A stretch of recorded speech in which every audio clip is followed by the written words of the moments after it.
side has just stated. They say that in dictatorships, people are actually equal.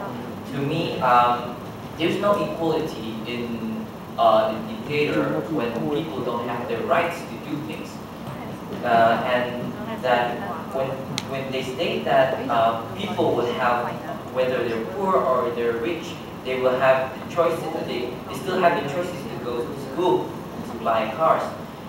What I don't get is that in dictatorship, what is that they have to make people equal here?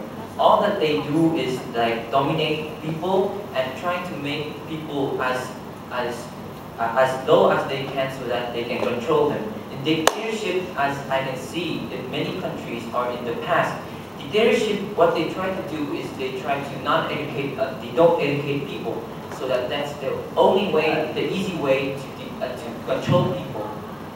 So I don't see there's any way that people in dictating countries are equal or are in high educating standards. The second rebuttal I'd like to talk about is corruption. Corruption happens to every government, but what I would like to say is, as if a dictating country is in corruption, the problem will not be solved because they usually dominate the people, and nobody can stand up to them when they are corrupted. That is the fact.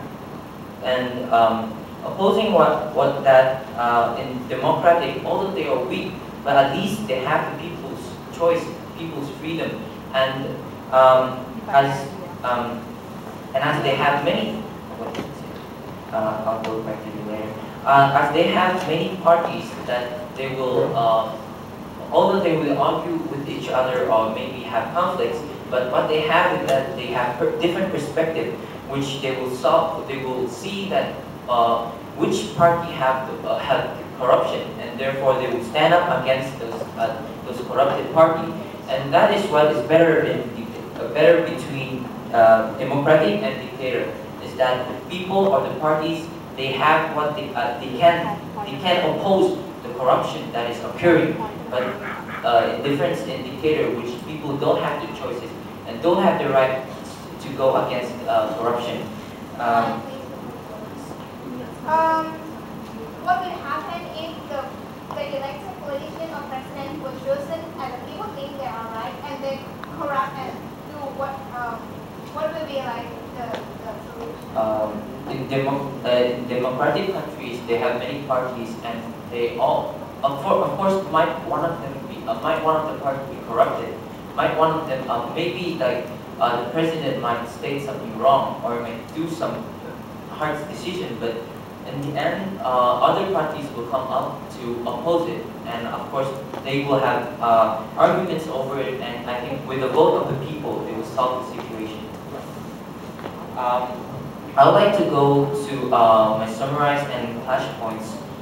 First of all, I would like to go over to the government side. I would like to talk a little bit about, they were talking about the standard of people being as equal. Everyone will be as equal a standard as be on an equal standard. And what I did rebut at the beginning was that there's no the standard may be like there may be a standard, but the standard is very low. That is so that the dictator can control over them. And what they say was what they continued to saying was dictator in dictating countries will make the country stronger, which was only an assumption. They didn't give any like reasons that I can see there. As for my opposition side, have been talking about freedom of speech and the rights of people in the freedom of speech, freedom of choice, and the rights of the people in participating in creating a government equal. I truly support it because as my first speaker has already talked about Okay, so the first press point I want to talk was supporting my side with of the dictators with only one man, one show who try to take all over the decision of the whole country, which in democratic, although they are weak, but at least they can argue over the conflict that's occurring, and they will find a solution. And as my first speaker has said, that there are much more decision to for the people, for the government. There will be much more decision for the government to choose in other than dictators, which only one people have the decision, and nobody can stop him from doing what he wants. My second flashpoint was about what new arguments that my first speaker was talk about was about terrorism, which is has happened in most dictatorship countries. It is like dictators normally in one man taking over a country. They would like to mostly they do everything as they want and as they profit.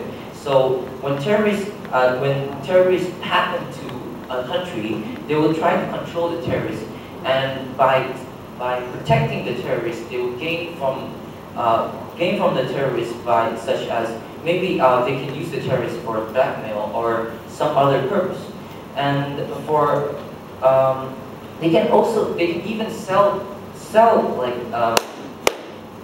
they can even sell weapons to the terrorists for their own benefits, which is very bad. But in democratic countries, where every people have the decision, every party have going to oppose the terrorists, because nobody in the democratic country wants war. They all want peace.